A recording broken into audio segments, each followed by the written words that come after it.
Hello guys, I am Aryan and today we will study fiber 2 fabrics of class 7th.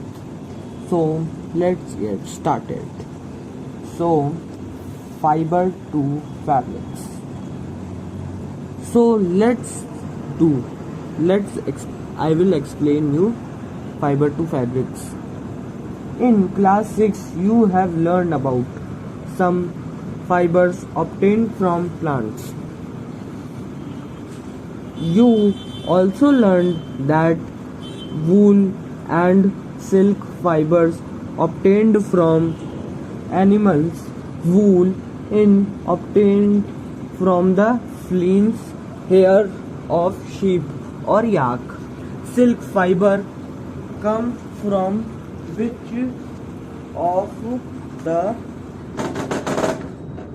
of the silk moth. Do you know which part of sheep's body yields fibers? Are you aware how these fibers are converted into the woolen yarn that we buy from market? To knit sweaters. Do you have any idea how silk fibers are made into silk, which is woven into saris? In chapter, we shall try to find answers to these questions. Okay? Now we will talk about wool. Wool comes from sheep, goat, yak and some other animals. The wool yielding animals bear hair on their body. Do you know why these animals have a thick coat of hair? Trap a lot of air. Air is a poor conductor of heat. So, air is a poor conductor of heat. Wool is derived from hairy fibers. Now we will study animals that yield wools. Okay, several breeds of sheep are found in different parts of our country. However, the fleece of sheep is not the only source of wool. Through wool commonly available in the market is sheep wool, yak wool is commonly in Tibet and Ladakh. Mohair is obtained from Angora goats. So, wool is obtained from Angora goats, found in hilly regions such as Jammu and Kashmir. Wool is also obtained from goat hair. The under fur of Kashmiri goat is soft.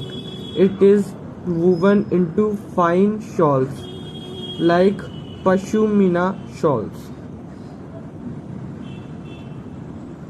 So Pashmina shawl is a shawl in which it is very soft. So the fur hair on the body of camels is also used as wool. Llama and alpaca found in South America and yield wool. So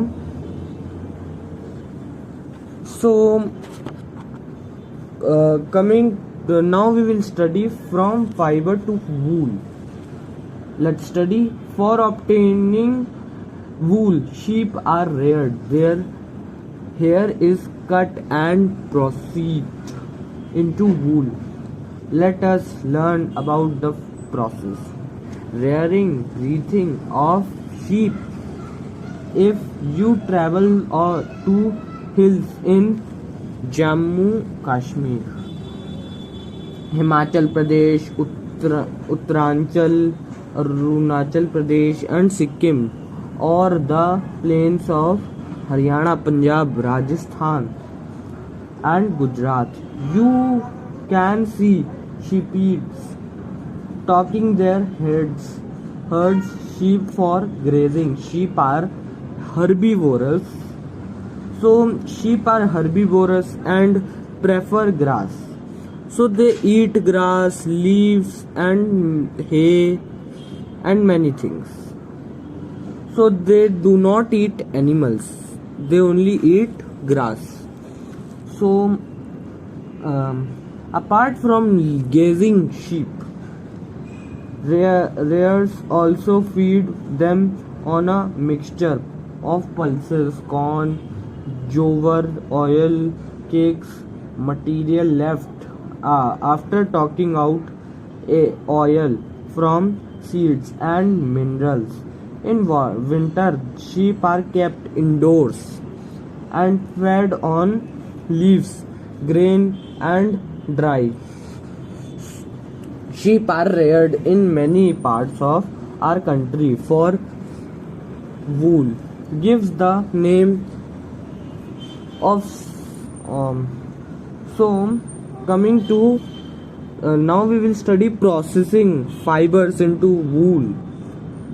The wool which is used for knitting sweaters, for weaving shawls, is the finished product of a long process which involves the following steps.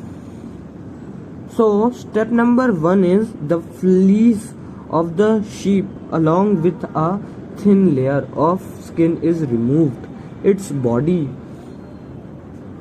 This process is called shearing. So machines similarly to those used by barbers are used to shave off hair. Usually hair are removed during hot weather. This enables sheep to survive without protective coat of hair. The hair provide woolen fibers. So woolen fibers are then proceed to obtain woolen yarn. Shearing does not hurt the sheep just as it does not hurt when you get a haircut or your father shaves with bird. Do you know why?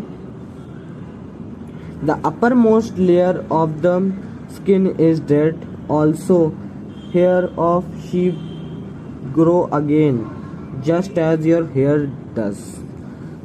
So, sheep hair grows like our hairs. When we cut the hair, they grow gradually, and the same process with sheep also.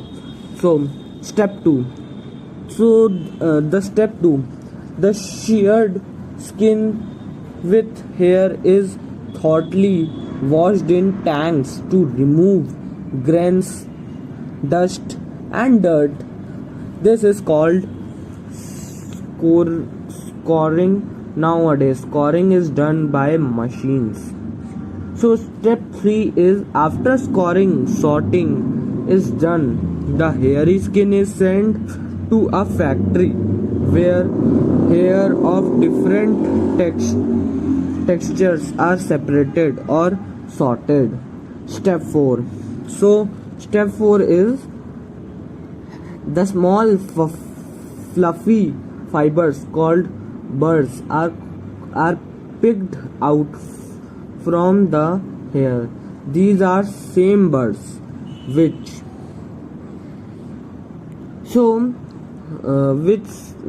sometimes appears on your sweaters. The fibers are scored again and dried. This is the wool ready to be drawn into fibers.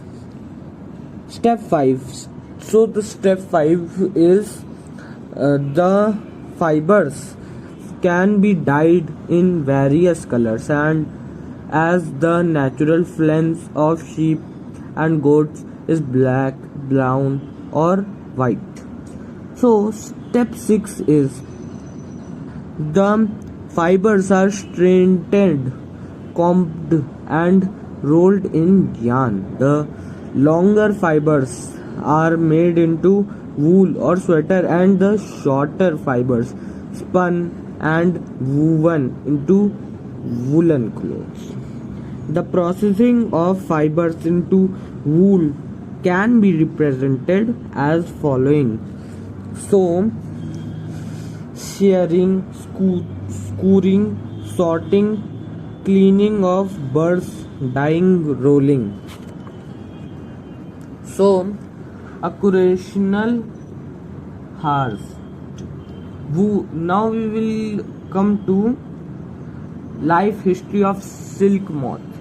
So, the female silk moth lays egg from which hatch larvae, which are called caterpillars or silkworm.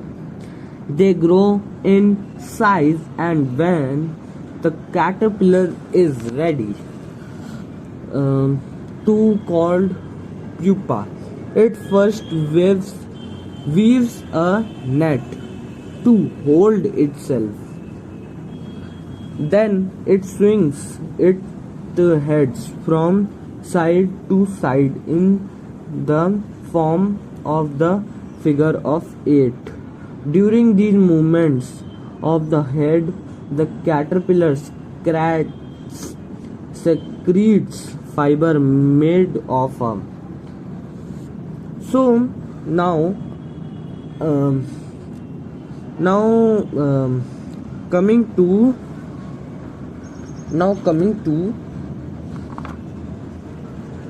from cocoon to silk. So, for obtaining silk, moths are reared, and their cocoons are collected to get silk threads. Rearing silkworm, a female silk moth lays hundreds of eggs at a time. The eggs are stored carefully on strips of clothes or paper and sold to silkworm farmers. The farmers keep eggs under hygienic condition and under suitable temperature for larvae to hatch from egg.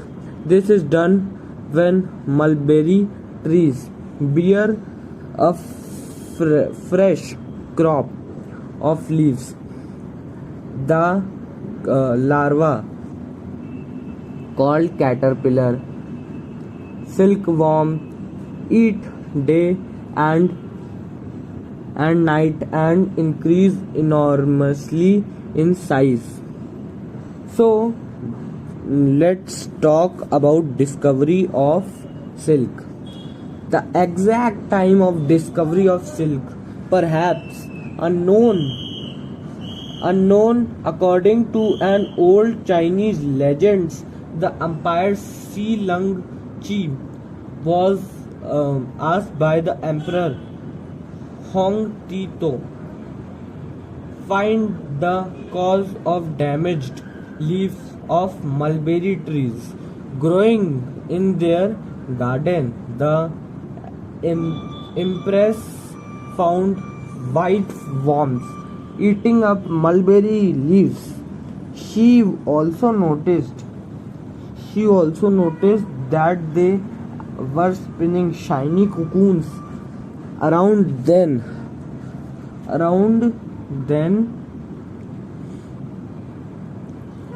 So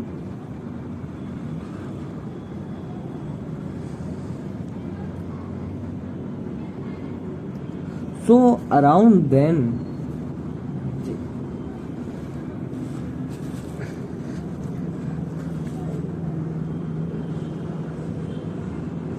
so now processing to silk, a pile of cocoons is used for obtaining silk fibers. The cocoons are kept under the sun or boiled or exposed to steam. The silk fibers separated out.